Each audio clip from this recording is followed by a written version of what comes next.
Hello lovely people, my name is Emma, welcome back to this channel. I have like a couple of cute things that I wanted to show you today. Look, I've got the sun. I went outside for an actual picnic in the sunshine and I put so much Factor 50 on. I'm gonna just finish making my tea. I put so much Factor 50 on, I used my new UV umbrella, which was amazing. And I've still caught the sun a little bit, but I'm only like a little bit pink on my shoulders. I think I've actually done pretty well considering I burn like immediately and fiercely in the sun. So props to me for that. There's some silly things that I wanted to talk about, show you. I've got a couple of bits of new PO Box mail, and then I wanted to tell you a little bit about Footloose because that took up so much of my life and I haven't actually really talked about it. And then, as so often happens in life, something stressful happened, and now I'm all stressed out, and I kind of want to talk about it, because, you know, we don't like to pretend that life is all sunshine and roses and whatever, and life is always magical. We're not an Instagram influencer. And now I'm saying we as if, like the royal we. Like, we do not enjoy pretending. Okay, so, I've lost my second tripod head. I know, I'm a disaster. And the only other monopod I had, I thought this extended further.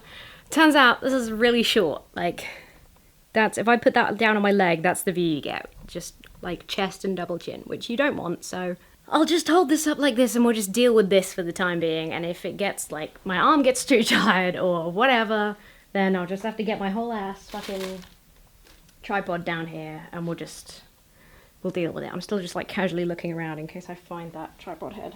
Well, first things first, because I'm about to use it, so you'll get to see.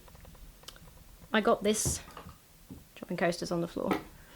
I got an amazing new mug, which I think is going to be very exciting for the people that fear for me spilling my coffee. Because the company I get my coffee from, Grind, did a collab with Hello Kitty, and made this like adorable sippy cup. So, love that. It's quite warm today, which is why I'm a bit red and sweaty, but also the stress. Also, stress is making me warm and sweaty. I got a nice relaxing tea in my Hello Kitty sippy cup. My Hello Sippy cup. It's not that big a deal. It's just a bit stressful. Things happen sometimes. And with more frequency, the larger my channels grow. Which is great. I love that that's happening. The longer I can do this silly little thing as a job, the better. Absolutely love my life. Wouldn't think to complain like, oh, being famous is so hard. It's so hard when so many people know who you are. You know, I don't like that vibe. But there are things as you have any kind of like social public presence. And I think this is important for everyone to think about because you can just be a casual like social media user now and blow up, you know, with like TikTok and all of that stuff. Probably anyone who's going to use social media frequently needs like a grounding in online safety because, my goodness. I've had stuff happen in the past with like, and only once really badly with somebody harassing me who reached out to like people I know in the US to sort of threaten them. Savvy got threatened on my behalf. Today I found out that somebody, I'm not going to give the details because even though it's a really slim chance, especially that it'll happen on this channel, sometimes stuff happens and I'm like, the best way to avoid this happening in the future is to never mention it because it might give somebody ideas, and that is quite stressful. Especially when you like to talk about your life and you don't want to, you know, you want to talk about the highs and lows, you don't want to pretend it's all roses and whatever. I'll be as vague as I can while kind of like not worrying too much about it. Because because what I do is, the work I do is under a registered business, there are certain details available to the public. You know, like when you operate a business, you have certain contacts, you have like certain information for different things, whatever. I got an email today from, you know, some sort of collaborator in that sphere of running a business saying that an American couple showed up at their office looking for me, citing apparently, what did they say, like an online interaction or like an online disagreement, something negative. Basically, we had a negative interaction online. I mean, that could be any, I'm in my brain, I'm like, is like one of the like religious YouTube channels, like hosts, in the UK right now and they're seeking me? Is it just a random viewer that, like, maybe I left a comment calling them a fart or so? Like, it could be anyone. And it's stressful because that information has to be public. And some people, like, you have to, it's public, but you have to go through a few hoops to connect me to this location. And then you have to be, like, hopeful, very keen to just go there hoping that I am there. And so not only is it stressful that people are like, presumably they're here for another reason, and they think while we're in the UK or while we're in the area, we'll try and hunt down the YouTuber Emma Thorne. Like, first of all, what the fuck? Like, why are you spending your time doing that? Second of all, that they're looking for me to... What, because they don't like me? To start an argument? Just so they can, like... Are they going to try and film me? Like, what? So there's all of the, like, what do they want? Why are they trying so hard to find me in person? Frightening, to be honest. It is a bit frightening. Second, obviously, I'm not there. There's a business purpose for that address being associated with me, but it's not me that works there, it's other people. And there's somebody else called Emma, because it's a pretty common name, who works in the office. So this couple showed up like, can we see Emma? And there's an Emma there, and the company has to think through now, is it safe for us to offer our working address to the people that we work with? So we hope that it's a one-off, right? Me and them, and they're lovely as well. They're really good people. I don't want to stress them out. It obviously wasn't a very nice interaction. Strangers showing up and being like, where is Emma Thorne? Probably weird. And trying to get my information, which obviously they wouldn't give. They now have to consider, okay, well, if something like that ever happens again, is it safe for us to offer our addresses, like our business address as a service? It sucks because they've had to deal with this, because somebody else has to get, you know, the stressful communications on my behalf because I make YouTube videos. It sucks because I would hate to lose them as like a, you know, somebody that I work with, somebody that I use their services because they're great. And then anybody else I use for this purpose is going to have the same risk. It is just like, I feel like I don't need to say this to the people that are watching, especially on this channel. Don't just try and, if you want to talk to somebody, don't try and find them just secretly, sneakily. It's like, that's never, ever going to be welcomed. And if you're doing it because you dislike somebody, the chances are that, you know, invasion of privacy, that discomfort is what they're actually aiming for. And a lot of them, they don't care who else in your life they make uncomfortable. People who, like, might not even share my views or even know anything about them. Like, for some people, causing as much discomfort in a person's life is part of the goal. But for anyone who just is, like, genuinely like, this will be a good way to meet so-and-so and talk to them, don't ever fucking do it. Don't, like, go to people's offices. Don't try and find them through other people or, like, Google whatever information you can find and try and use that. It's fucking creepy. It's creepy, it's weird, absolutely nobody wants that. And it has the potential, in this case, to cause a problem not just for me, not just for the service that is being affected, but for anybody in the future using that service. If this company could... I think that's the most stressful thing, is that the thought that this company could stop offering that service to every one of their clients, basically because of me. Not because of me, because I can't help it. Definitely don't want people to come over from America and try and fucking hunt me down. Okay? Definitely don't invite that. So yeah, I just have to hope that these folks are okay with that, they accept my apology, and nothing like that happens again. It's like I said, you can't help but have some information be public. There's a reason that's, you know, somebody else's address, you know, like a different business address than where I am for that safety reason. And I guess this proves that is, you know, this is why it's not my address, why you can't just go there and find me. There's never going to be any information that leads directly to me. There might be some people who think they're big internet sleuths and they can find that. Luckily, we've got better detection tools and stuff for, I'd recommend that, by the way. Anyone who has, even if you don't have anything particularly public facing, if you have any accounts or anything online, I use, with my Google One subscription, they have a service where you can put in your email addresses, your address, your phone number, things like that, and it'll send you alerts whenever that's used, if anything like that shows up on the dark web. So that's really useful to have. So it's good in a way that some of the privacy measures I have in place work. It sucks for the people that are in the middle, because it's not their fault. It's not really my fault either, but it's definitely more my fault than theirs. So yeah, that kind of took up a bit of a stressful part of the day. Some American couple just showing up at an office looking to start a fight with me. Awesome. Thank you very much, whoever you are. Rock and roll. And this is the thing as well, is I'm like, it's such a mixed bag showing that it is a problem and that it annoys me.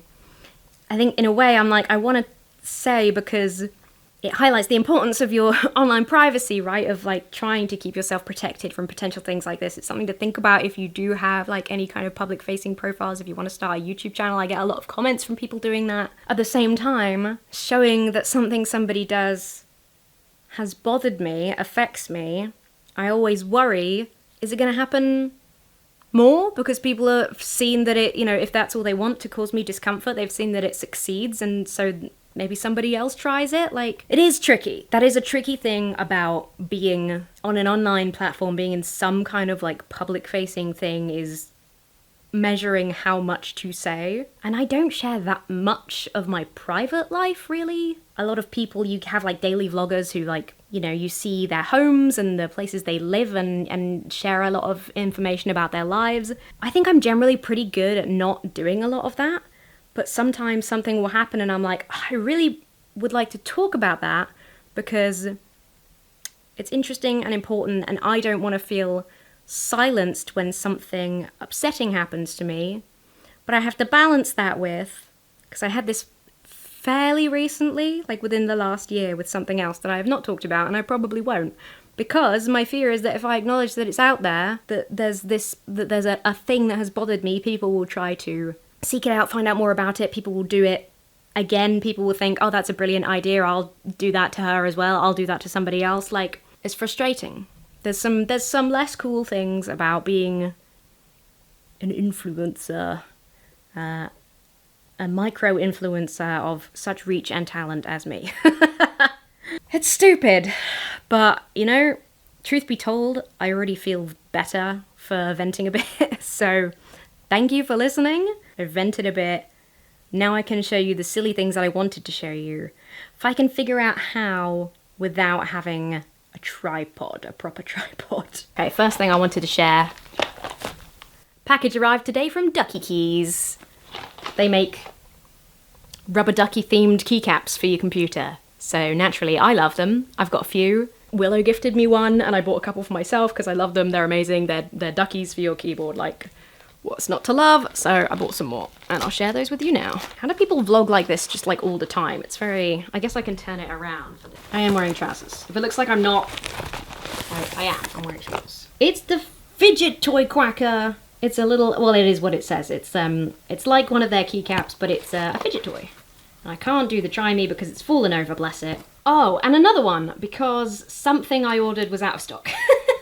Or one of the things they were offering for free or something was out of stock. So I've got 2 fidget toys. I think this goes with the fidget toys. You can use this somehow with it. I can't remember. And, oh, this is gonna be very hard to do sans tripod.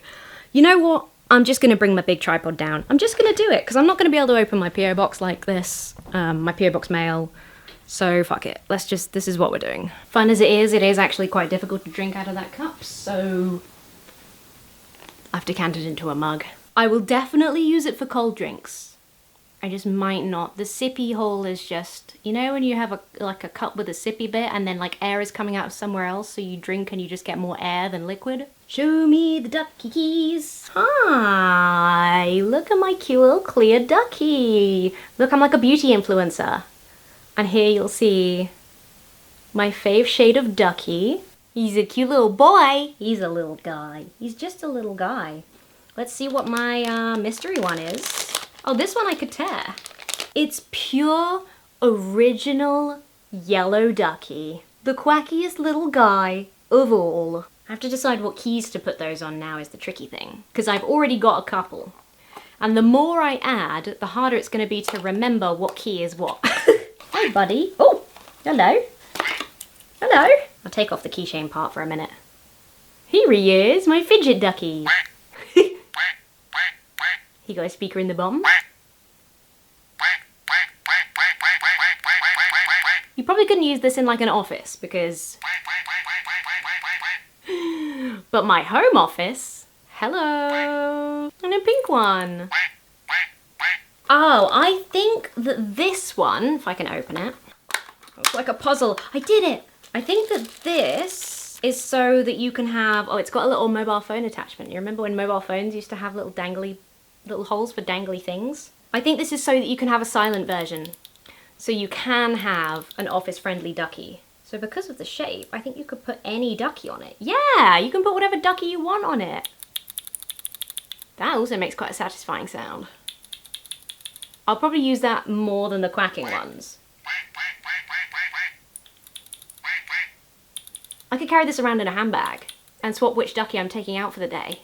What a great idea. I just thought those were cute and I figured you would enjoy them because duckies. Okay, the other thing I wanted to show you is another sort of toy that I got myself just the other day that I've been really excited about. It's kind of lame and stupid, but I think you might get it. You might get it. This is my new son. His name is Elmer because he's a elephant. And Elmer is the best elephant. Look, tripod, proof of tripod. Elmer is the best elephant. Elmer the patchwork elephant, if you're not familiar. Insert image of Elmer the patchwork elephant here. The elephant of my childhood. I've always dreamed of having a little robot vacuum cleaner because it's the thing that I dislike the most to do in the household, so I barely do it. Matt already does like the garden, you know, like mows the lawn and stuff, so I should do it really, but I don't like it. My back always hurts after like one room, so having a little robot go about and do the vacuuming just while I'm living my life sounds pretty good, right? And this thing was reduced to under 100 quid. And I was like, for that price, I'll fucking try it. And you know what? He's a good little boy. The layer of dust must have been just so thick in here. He's so good. He goes and he maps out the room, and I've got a little app. And he bumps into things. And then he'll kind of go around an edge, trying to figure out like where the edge of the edge is. I'm gonna send him back now because he'll bump into the tripod and it'll be bad. I do enjoy watching him find his way home, like, come on little buddy, you can do it, it's over there, it's just there. The thing that's, I guess, kind of a pain about it is obviously you have to lift everything off the floor. For me that's actually been good because it's forced me to clear up loads of stuff that I should have done ages ago. I am a like, come home, dump my shoes, dump my handbag, dump my coat, in that like, oh, I'll deal with it in the morning sort of way where, you know, the morning comes like so much later. Look, he go to him house. There he go. I have ordered some adhesive, self-adhesive googly eyes. Hoping I can put them on him and that'll work. Cause he's gotta have a little face. But yeah, I'm like stupidly excited. I'm stupidly excited to have a little robot going around just hoovering up the dust. I think it'll be better for the air quality. Because, gosh, there's always so much dust flying around in here. I have like a weird level of guilt associated with anything that is like a shortcut or makes cleaning the house easier.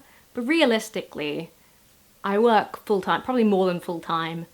And then I do like streams some evenings, and I do musical theatre, and I have rehearsals, and it's like a whole house to do the hoovering and everything else to keep it clean. It's kind of too much. So, little robot to just be my assistant, to help me out a little bit.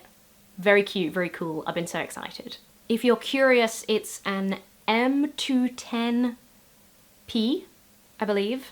I thought I should recap a little bit the Footloose experience because I've talked about it so much, but I haven't actually like reflected on it since the actual show happened. So I was rehearsing for 6 months for Footloose. I was in the ensemble. Technically I had a character, but my character was student 2 and I had 3 lines in one scene. So I was just ensemble.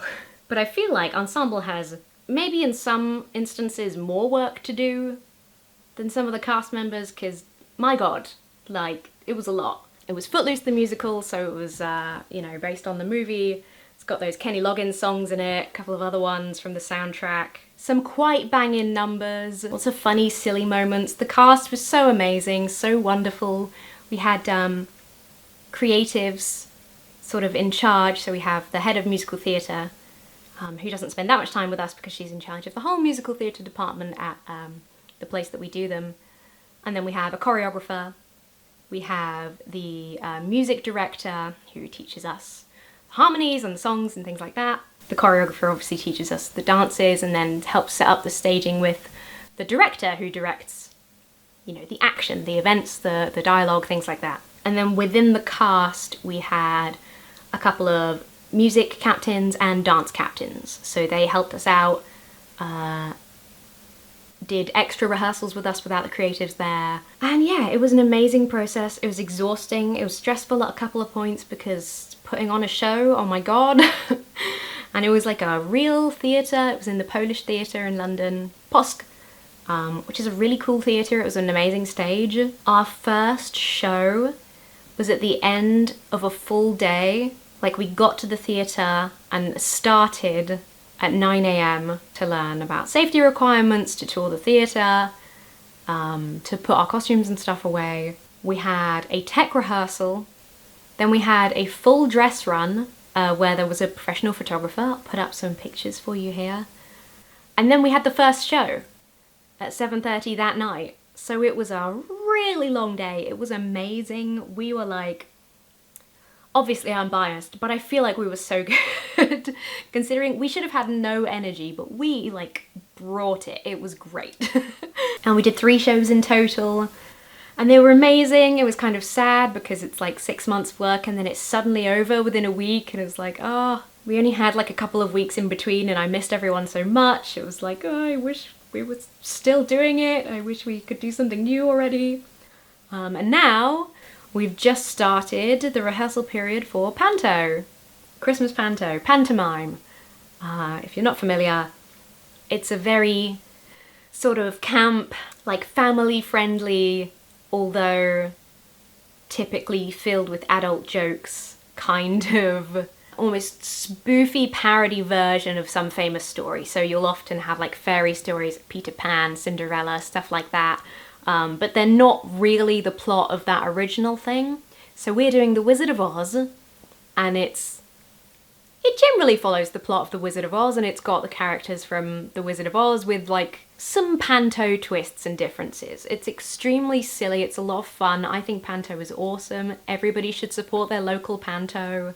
There's some snobbery around Panto just because I feel like anything that is more family-friendly, family-oriented is, you know, there's some snobbery about it. There is something fun about Panto for everyone. Granted, if your local Amdram group is just not great, I can see why maybe people wouldn't like it so much. But if you're part of a great Amdram group, then it's really, really fun. There's honestly something in it for everyone. There's songs that people can sing along to, like there's audience interaction, especially for kids. It's really, really fun and cool. I'm really excited to do one. I've always wanted to do a proper Panto in a theatre. So as of today, in one day, tomorrow night, we have the first round of auditions for Panto. I'm told that in previous years, pretty much everyone has been recalled. So the following week we do the sort of second round of auditions, and they might give us different material or a different character to work on, or who knows what. And then after that, we actually get to start rehearsing. So I'm very excited. I've picked a character that I really like to audition with, but I don't really expect anything. There's 40 of us, and there is so much amazing talent in the group. I will be very happy being in the ensemble. Makes no bones with me. There's characters that I do really like the character that I'm auditioning for. I don't really expect to get it. It's just fun to audition. It's kind of like almost everybody does, and everybody is in the room together, which sounds terrifying and was the scariest thing when I heard that that was how they audition at this company. But having been in the room and done it, it actually is so much better because everyone is really supportive. Everyone applauds, people read in from the sides. People laugh and really support each other. Like, whatever happens, you'll get a big whoop and a cheer and you know, lots of pats on the backs and whispers of well done. Like, it's actually makes for a really, really nice audition environment. And it's just kind of fun to do, you know? So I'm really excited to actually kick off with Panto and get into that, get rehearsing and learning some silly things. I think it will be a lot more, not that Footloose wasn't amazing, it was amazing and really fun, but it's kind of a bit Well, it is comedy, but there's a seriousness to a lot of it. Whereas Panto is just pure silliness, almost start to finish. There's heartfelt bits, of course, but it's all in the sort of light, play-filled space. So I think it'd be just really, really fun to rehearse. I'm excited. But I am looking forward to Thursday night, because I'll have done, which will probably be in the past by the time you see this, but I'll have done the first audition, assuming we do all get recalls, and I will be able to celebrate with Skyrim Badly Translated, which I enjoyed so much last time. I'm really looking forward to playing that more. I think I will probably cut up and put up videos from those streams, because Skyrim Badly Translated is just so fun that I kind of want to have it available on YouTube as well for other people to see. Some horrendous translations. Hello, Editing Emma here from several weeks in the future. Sorry. But Panto update, we had auditions and recalls, and then some people dropped out, and now I'm playing the Wizard of Oz, the great and powerful himself. So that's fun. I think that's all my interesting news. That's my drama for the day. I'm still a little bit like, but feeling much better now. Let's open some P.O. Box mail and see what we got. I am a little bit scared now that I might open it and find just like, I don't know, 1,000 spiders, or I don't know, something sinister. It doesn't smell like dog shit, so you know, that's good. Oh my gosh, does this have a note? Yes! Dear little My, and there's an asterisk. Yes you are. You know you are. I hope you haven't got this one, and I hope you love it as much as I do. Regards, Matt. Oh, and it's on Moomin writing paper as well, a little Moomin papa. Oh, it's so cute, and there we go. Moomin supper? Moomin summer madness. There's little My. I am kind of little My, let's be honest. Oh, I don't have this. Thank you so much, Matt. I'm so excited. Oh, I love Moomins. That's amazing. What an amazing first P.O. Box mail. Even if one of the rest of them has a million ants or dead bees or something, this has been a win, because now I have a new Moomin book. Yeah, this is why I have a P.O. Box as well. Tell you what, it wasn't that long ago that I did that for me, it wasn't that long ago that I did that unboxing. It has been coming in thick and fast lately. People are being very generous. It's even been a while since I've gotten so much recently in my P.O. Box, but it's been a while since I've just had a letter. It's been lots of people sending, like, gifts and things. Maybe this is just, like, the era of my birthday winding down. Oh, I see, it's been, like, safely packaged, because there's a book.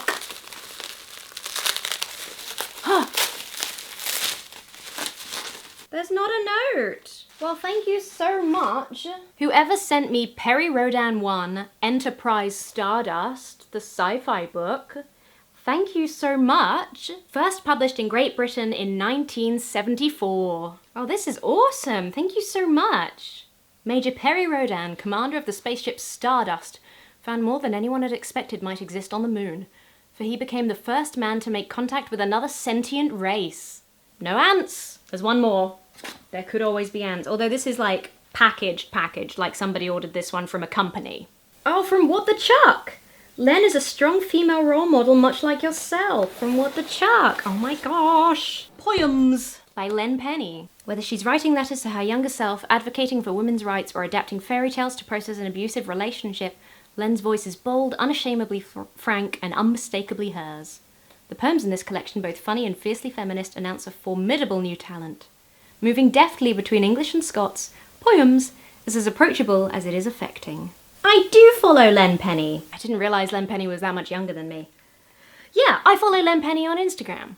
That's so cool. She does have an obsession with the Scots language, but I think it's fascinating, especially because my family is not from anywhere that speaks Scots. My family was all Scottish Gaelic, so I find it really interesting. I don't know any Scots.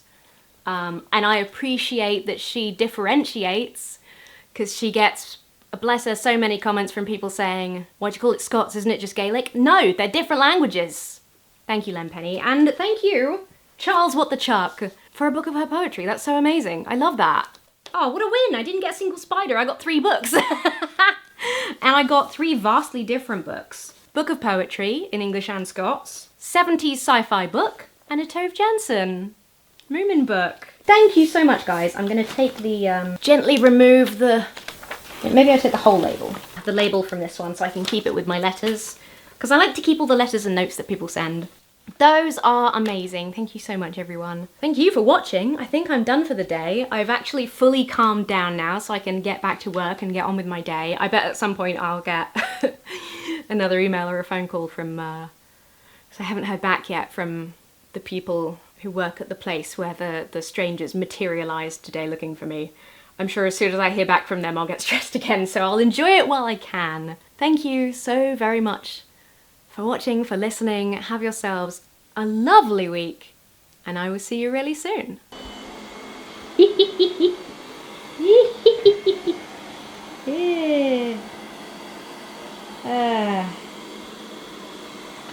Oh, this is never gonna get old. Yeah, look at him go. Look at him go.